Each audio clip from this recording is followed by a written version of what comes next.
berbukalah dengan yang manis-manis, itu keliru apa gimana, Dok? Betul. Yang ideal yang seperti apa?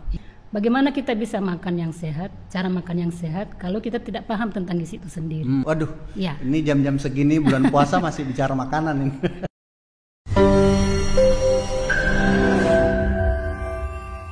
Assalamualaikum warahmatullahi wabarakatuh. Apa kabar teman IDEA? Kembali bersama saya Dr. Anas Ahmad dalam IDEA Podcast, Zona Bebas Bicara. Hari ini alhamdulillah kita kedatangan seorang tamu yang luar biasa, tamu yang istimewa, seorang profesional, Dr. Mardia Muhyiddin, spesialis gizi klinik, magister kesehatan. Apa kabar Tak Dr. Mardia hari ini? Alhamdulillah sehat, bugar. Iya.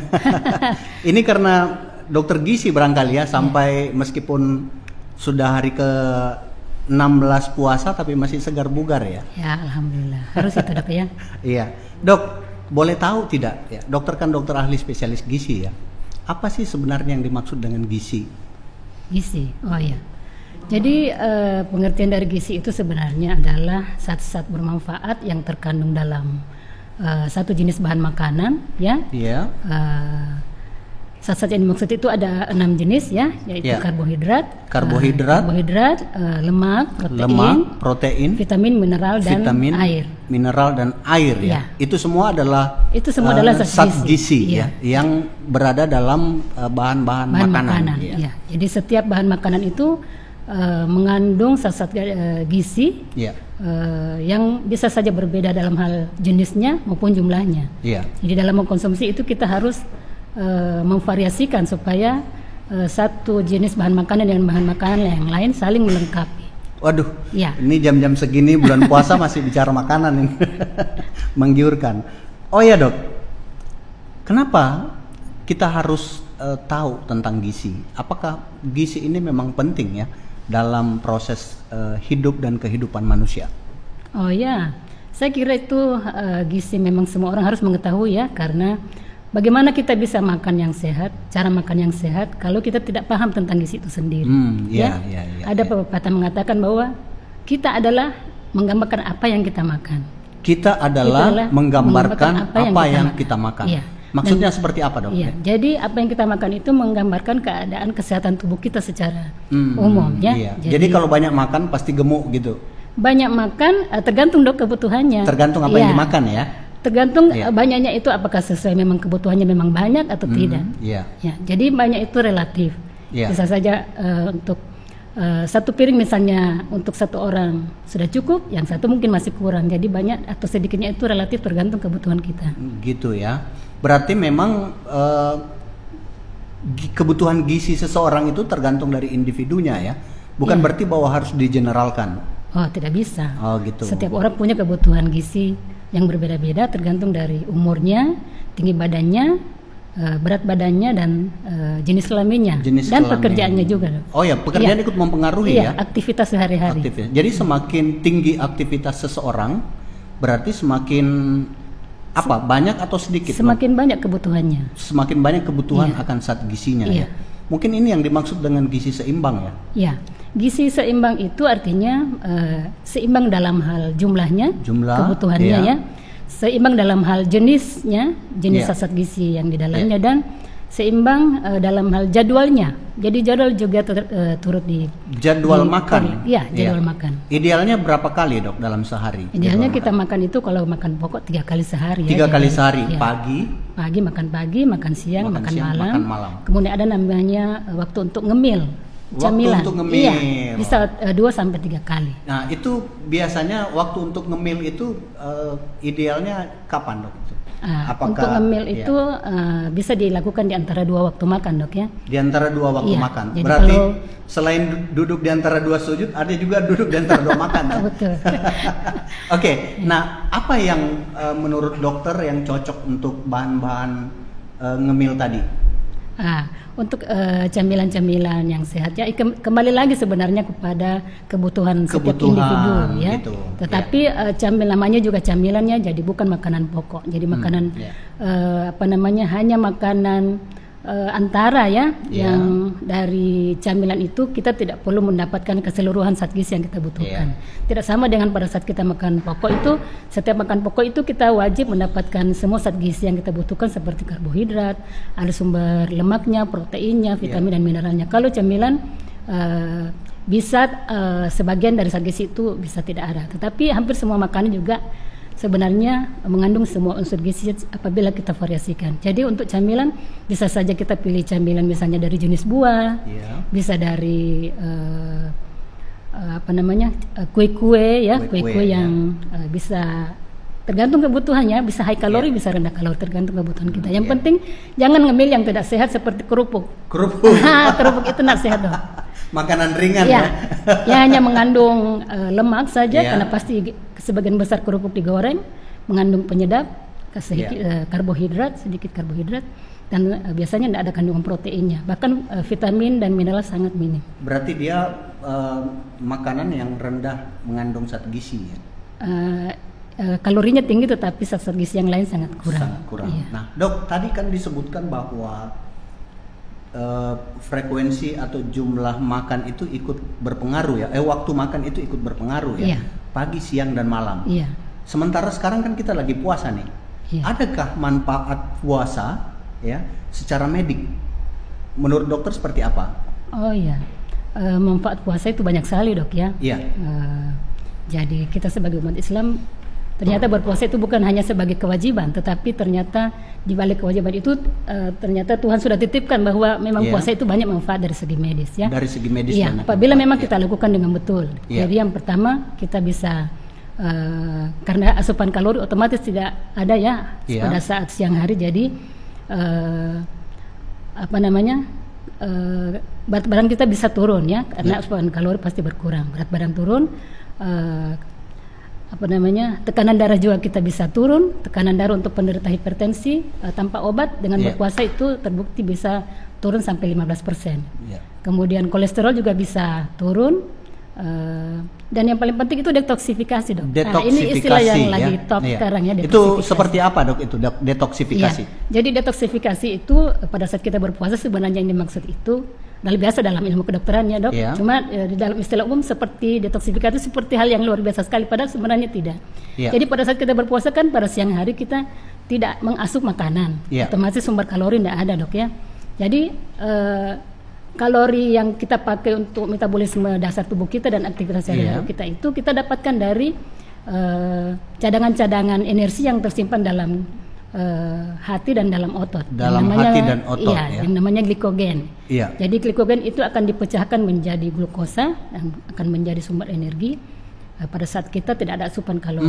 Berarti kata kuncinya bahwa jika kita berpuasa, asupan kalori dari luar tidak ada, sehingga kalori untuk memenuhi kebutuhan kalori tubuh diambil dari hati dan otot tadi. Iya, itu yang dari dalam bentuk glikogen dok. Ada juga yang diambil dari cadangan-cadangan lemak yang ada di bawah kulit. Yang tadinya bertumpuk di bawah kulit dalam bentuk lemak. Itu bisa diubah menjadi, tubuh kita punya kemampuan untuk mengubahnya menjadi tenaga.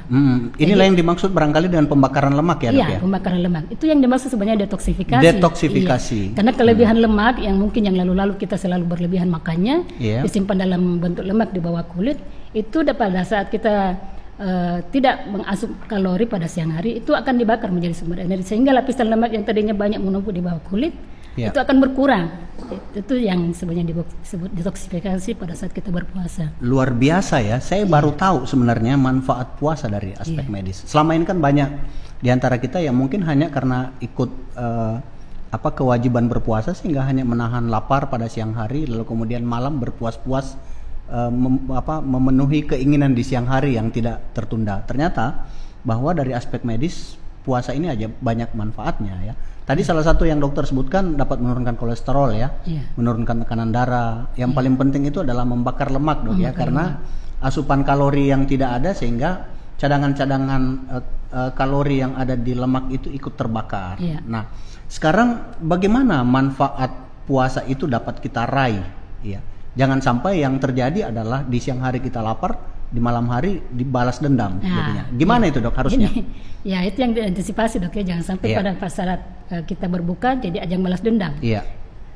Jadi cara berbuka yang betul ya supaya manfaat puasa itu bisa kita raih adalah pada saat berbuka kita sebaiknya dianjurkan untuk berbuka dengan buah-buahan. Buah-buahan itu pilihan utama, entah itu buah kurma atau buah-buah pilihan lain yang ada di dekat kita, sekitar kita yang terjangkau harganya dan mudah kita dapatkan. Jadi pilihan pertama untuk berbuka itu buah-buahan ya. Buah-buahan. Buah itu bisa dalam bentuk buah potong, bisa juga divariasikan dalam bentuk menu misalnya menu takjil yang umum kita lihat di masyarakat kita ya. Cuma yang penting bagaimana membuat takjil itu menjadi sehat, jangan sampai kita membuat takjil seperti jenis es buah yang sangat padat kalori, sangat tinggi gula dan kurang nutrisi yang lainnya. Itu yang perlu diperhatikan dalam membuat. Sebenarnya nutrisi apa yang paling kita butuhkan dalam pada saat berbuka puasa? Karbohidrat kah atau apakah? Jadi selama berpuasa kita 12 sampai 14 jam ya, karena asupan kalori tidak ada, otomatis gula darah kita akan turun ya. Jadi pada saat kita berbuka kita membutuhkan zat gizi yang bisa memulihkan segera kadar gula kita kembali ke normal. Ke normal, bukan ke kadar gula yang terlalu tinggi. Jadi kita membutuhkan buah-buahan ini. Mengapa buah-buahan? Karena buah itu mengandung glukosa, mengandung fruktosa dan disakarida. Jadi tetapi dalam buah itu selain mengandung glukosa juga mengandung serat. Beda dengan air gula. Air gula atau sirup. Kalau sirup dengan air gula itu hanya mengandung glukosa saja dengan fruktosa saja, tidak ada seratnya. Jadi apabila kita berbuka dengan buah, itu gula darah kita akan segera pulih ke normal. Tetapi tidak terlampau jauh melewati batas normal. Nah, itu yang penting dok.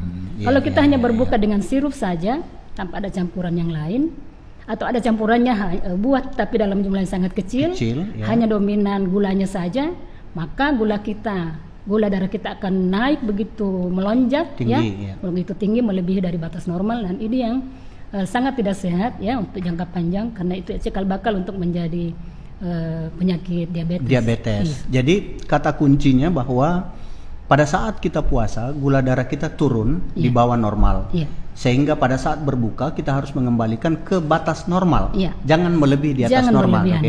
Jadi kalau kalimat yang mengatakan bahwa berbukalah dengan yang manis-manis itu keliru apa gimana dok? Betul, tetapi dalam tanda kutip ya. Oh betul ya, tapi dalam tanda kutip. Yang manis-manis dalam tanda kutip. Yang manis itu, buah itu kan manis karena mengandung glukosa, mengandung fruktosa. Fruktosa itu yang memberi rasa manis sekali pada buah. Tetapi fruktosa itu tidak berenergi dok. Yang berenergi itu glukosa. Jadi makanan-makanan lain yang rasanya manis juga ya, seperti misalnya cola, seperti misalnya perlu butung, es cendol, itu juga manis tapi kurang cocok kurang sehat untuk buka puasa. Kurang sehat untuk buka puasa? Ya, karena seratnya sangat kurang. Wow, padahal selama ini kan kita, saya mau es cendol, saya mau kolak, itu kurang sehat dok. Kurang sehat. Jadi yang sebenarnya yang sehat itu buah-buahan tadi.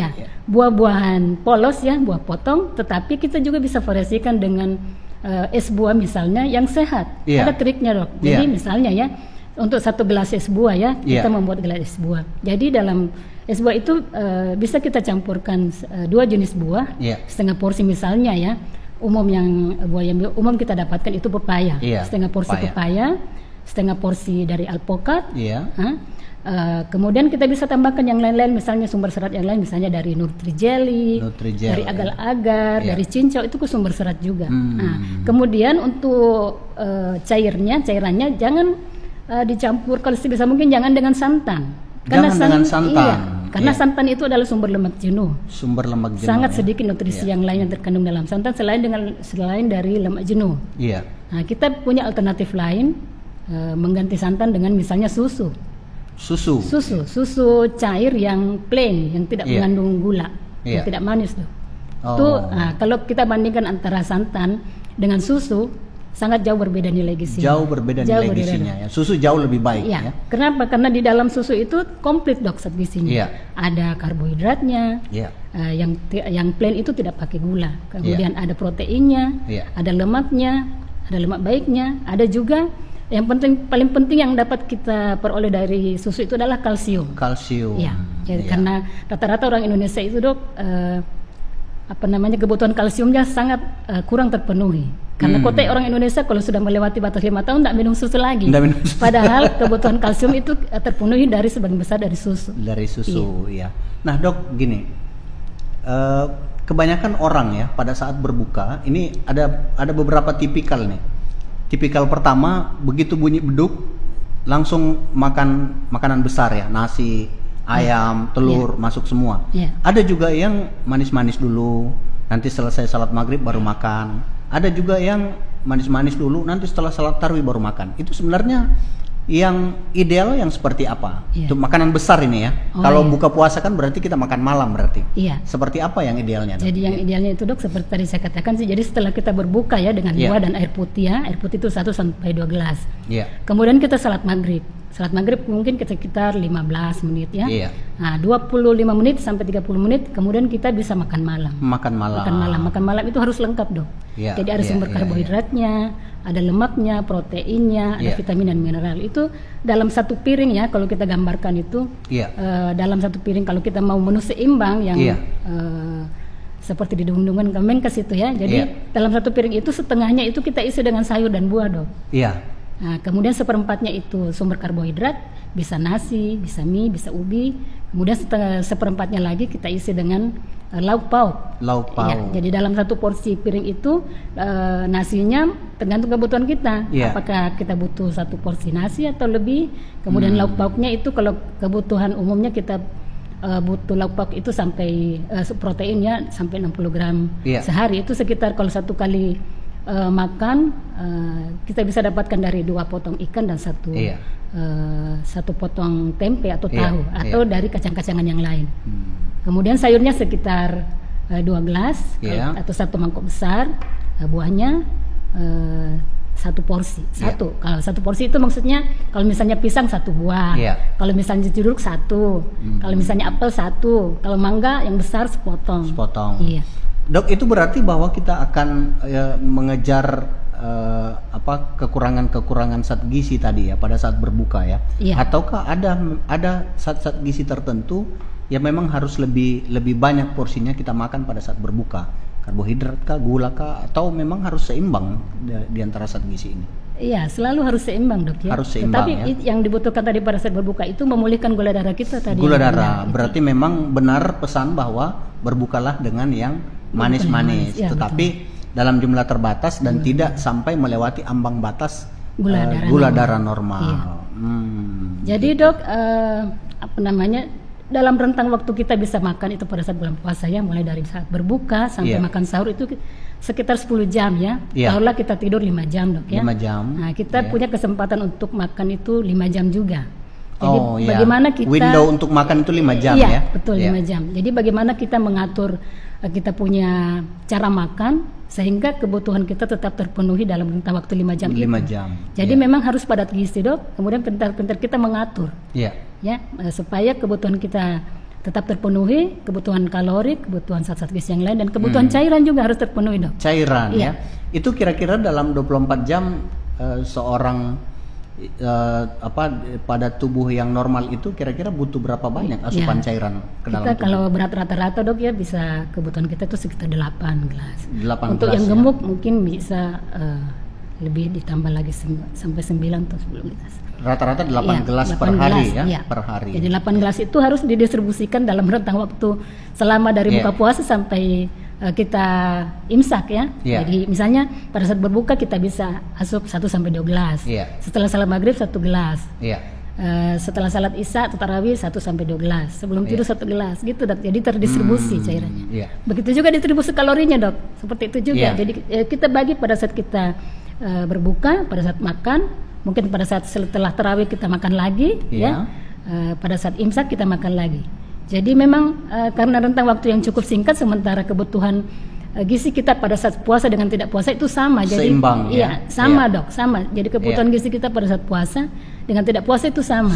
Untuk yang program tidak ada program penurunan berat badan. Kecuali yang ada program berat badan itu memang kesempatan untuk menurunkan berat badan. Pada bulan puasa ini. Pada bulan puasa. Jadi sehabis tarawih tidak usah makan apa-apa lagi. Jadi salah satu manfaat bulan puasa itu adalah dapat dilakukan program penurunan berat badan ya dok ya. Nah dok, bagaimana dengan sahur? Ini yang pertama tentang sahur ya. timing yang tepat untuk makan sahur itu sebenarnya jam berapa sih? Ada kebiasaan keluarga yang saya lihat ada yang makan jam 2, ada yang makan jam 3, ada yang makan jam 4 gitu. Itu timingnya. Yeah. Bagaimana seharusnya dok dari tinjauan medis nih? Yeah. Apakah lebih bagus kalau kita makan di saat injury time, ataukah kita ambil di pertengahan waktu sebelum imsak gitu? Yeah. Saya rasa satu kerugian dok ya kalau kita makan lebih terlalu awal dari jam imsak. Jadi disarankan kita makan menjelang waktu imsak. Ya. Jadi kalau misalnya jam 4.30 ya kita mungkin bisa mulai sahur itu sekitar jam 4 atau 10 menit sebelum jam 4. Jadi kita ambil rentang waktu 1 jam karena kita kan mau makan beberapa jenis makanan nih dok. Jadi jangan juga terlalu singkat waktunya, mestinya sudah 15 menit menjelang imsak baru mulai makan. Akhirnya buru-buru makan dan ada yang dipersiapkan mau dimakan tidak dilupa makannya. Tidak ada waktunya lagi. Jadi paling tidak 1 jam sebelum imsak sudah bisa mulai dengan makanan misalnya makanan yang ringan makanan ringan.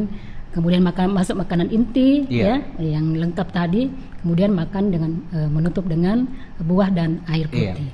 Dok, ada enggak perbedaan yang signifikan yang perlu kita persiapkan antara menu gizi buka dan sahur, atau sama saja? Untuk makan malamnya dok untuk secara umum sama saja, tetapi ada hal-hal tertentu pada saat sahur yang kita perlu perhatikan dok, karena setelah sahur masuk imsak kita tidak bisa makan lagi. Itu yang perlu diperhatikan adalah asupan garam asupan garam, kemudian minuman teh atau kopi itu juga sebaiknya jangan dilakukan. Mengapa ya? Karena kita makan garam terlalu banyak, itu garam kita bisa peroleh dari garam dapur, bisa dari penyedap-penyedap, bumbu-bumbu misalnya kecap dan lain-lain. Itu tidak boleh terlalu banyak karena garam itu memberi kita rasa haus. Garam memberi rasa haus. Jadi harus dikurangi pada saat sahur. Karena dalam garam itu terkandung natrium. Apabila kita mengasup natrium terlalu banyak, maka keseimbangan cairan kita akan terganggu. Dan itu bisa tubuh akan selalu berusaha memenuhi kebutuhan supaya tetap stabil dengan cara menimbulkan rasa haus. Jadi supaya kita mau minum lagi, tetapi karena kita puasa tidak bisa. Jadi kalau begitu apa yang mesti harus diperbanyak pada saat sahur agar energi kita bisa stabil mulai dari start imsak sampai buka puasa? Ya, jadi kita harus mengasup sumber kalori sumber kalori yang kita itu sebaiknya dapatkan dari karbohidrat kompleks. Karbohidrat kompleks. Bukan sederhana. Jadi contohnya apa itu dok? Ya, karbohidrat kompleks itu dok seperti nasi. Karbohidrat kompleks itu artinya selain gula dan sirup. Nah, karbohidrat kompleks itu mengandung serat yang banyak. Itu bisa kita peroleh dari nasi, bisa dari gandum, dari oat, dari gandum dan olahannya bisa. Mengapa? Karena selain memberi rasa kenyang yang lebih lama dok. Sehingga kita dianjurkan untuk mengasup sumber karbohidrat kompleks. Jadi bukan dari air gula. Jangan sampai karena kalau air gula kita minum, begitu kita minum air gula darah kita akan naik tinggi sekali dan itu akan diikuti dengan pelepasan insulin untuk bisa memasukkan gula darah ke dalam sel. Dibutuhkan insulin memasukkan gula ke dalam sel untuk dirubah menjadi energi. Tetapi dengan masuknya gula ke dalam sel dengan cepat, itu akan memberi rasa lapar yang cepat. Karena setelah gula darah kita masuk ke dalam sel, otomatis gula darah kita akan turun. Gula darah kita turun itu memberi rasa lapar dong. Berarti kita harus mengurangi konsumsi yang manis-manis. Lebih banyak pada saat sahur. Karena itu akan menyebabkan efek lapar lebih cepat. Iya betul. Beda dengan kalau kita makan yang karbohidrat yang mengandung banyak serat dok, seperti biji-bijian dan dari kacang-kacangan karena serat tadi itu akan memperlambat penyerapan gula di usus sehingga naiknya gula darah itu secara pelan-pelan, pelan-pelan dan bertahan lama. Jadi memberi rasa kenyang yang lebih lama dan gula darah kita juga tetap terkontrol, tidak melonjak terlalu tinggi.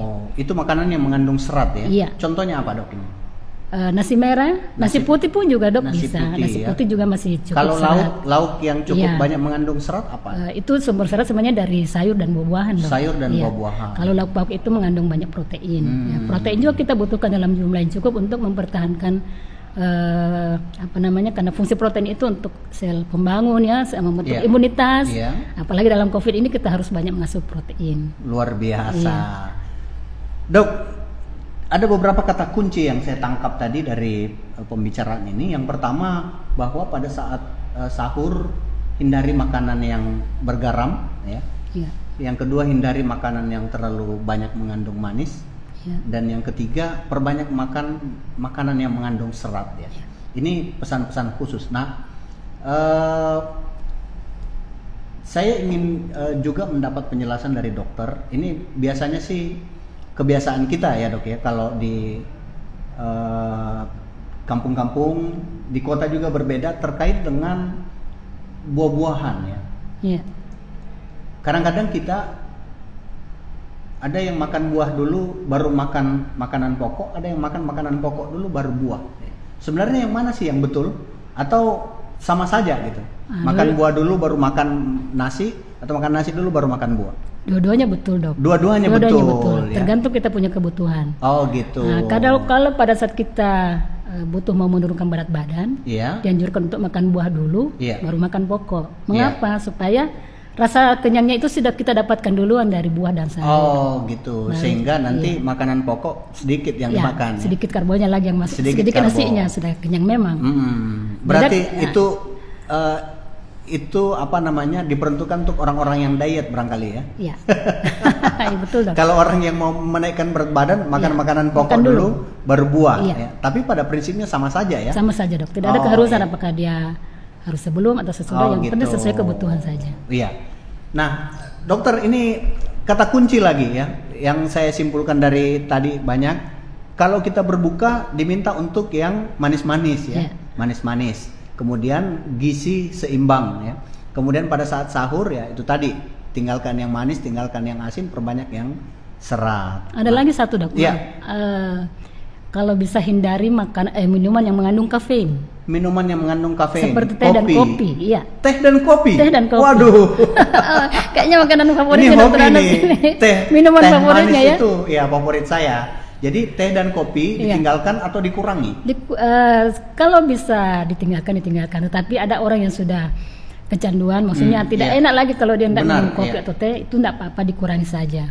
Mengapa? Apa dampak positifnya kalau kita mengurangi teh dan kopi pada saat sahur? Ya, karena kopi itu kan sebenarnya stimulan dok ya. Membuat kita rasa berdebar-debar, tapi membuat kita juga rasa segar, dari ngantuk mungkin menjadi menjadi segar.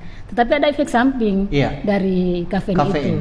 Itu karena sifatnya dia diuretik, membuat kita merasa sedikit kencing lagi, selalu buang air kecil. Jadi cepat rasa haus. Akhirnya kita mau minum, tetapi karena kita puasa tidak bisa. Jadi akhirnya tersiksa puasanya. Berarti kita ditakutkan mengalami dehidrasi berarti ya, karena terlalu banyak pengeluaran pada saat buang air kecil, tetapi tidak seimbang dengan pemasukan air yang kita minum karena dalam keadaan puasa. Betul. Nah dok, boleh nggak berolahraga pada saat berpuasa? Boleh. Kalau mau berolahraga yang dianjurkan pada waktu sore hari. Sore. 1 jam sebelum berbuka puasa. Jadi umumnya kalau sore hari kita punya gula darah sudah turun anjlok sekali ya, tentu merasa lemas. Tetapi kalori bisa kita dapatkan dari cadangan lemak yang ada di dalam tubuh kita, yang misalnya trigliserida yang tersimpan tadi di hati atau tersimpan di hati, karena trigliserida itu bisa dipecah menjadi sumber energi. Bisa dipecah menjadi gliserol menjadi glukosa masuk ke dalam sel, menjadi energi. Jadi memang dalam berpuasa kita tetap dianjurkan untuk beraktivitas, tetap berolahraga supaya tubuh kita tetap bugar ya. Tetap dianjurkan untuk berolahraga. Baik, dok, mungkin ada pesan-pesan yang dokter ingin sampaikan kepada pemirsa kita terkait dengan bagaimana menjalankan ibadah puasa yang baik ya, terutama pada saat berbuka dan sahur dari tinjauan dokter spesialis gizi klinik. Silakan dok. Oh iya. Jadi teman-teman, dalam berpuasa ya, pada saat kita berbuka, memanfaatkanlah waktu yang dalam 5 jam itu untuk memenuhi kebutuhan gizi harian kita. Kita hanya punya waktu makan 5 jam. Bagaimana kita mengatur cara makan kita, bagaimana kita memilih makanan yang bisa memenuhi kebutuhan kita ya. Jadi makanan yang kita asup itu harus padat kalori. Bukan padat kalori, harus padat gizi ya. Itu gizi. Pertama. Jadi pandai-pandai mengatur jadwal makan. Kedua, pandai-pandai memilih jenis makanan. Jadi pilihlah jenis makanan yang tidak terlalu mengandung banyak gula ya. Kemudian pilih yang berserat tinggi, hindari yang mengandung garam terlalu tinggi, mengandung kafein, mengandung lemak terlalu tinggi, gorengan, misalnya gorengan ya. Kemudian usahakan kebutuhan cairan tercukupi, yaitu dengan minum air putih sebanyak minimal 8 gelas selama kita boleh makan pada malam hari itu. Jadi mendistribusikan kalori dan zat gizi yang lain, cairan selama rentang waktu kita bisa makan. Luar biasa. Baik Dok, terima kasih atas perbincangan singkat ini, dan banyak hal yang selama ini pemahaman kita keliru itu terluruskan kembali dengan apa yang dokter sampaikan, dan semoga ini sangat bermanfaat buat teman-teman yang ada di rumah yang sudah mendengarkan dan sudah nonton perbincangan kita ini, dan dapat diterapkan dalam sisa puasa yang kurang lebih 15-14 hari lagi ke depan. Terima kasih Dok atas kesempatannya. Ini adalah sesuatu yang luar biasa, dan kami sangat mengapresiasi ilmu yang mungkin sedikit ini tapi sangat bermanfaat buat masyarakat tentang gizi pada saat bulan Ramadan. Demikian Idea Podcast kita kali ini. Sampai ketemu Idea Podcast berikutnya di lain kesempatan. Wassalamualaikum warahmatullahi wabarakatuh.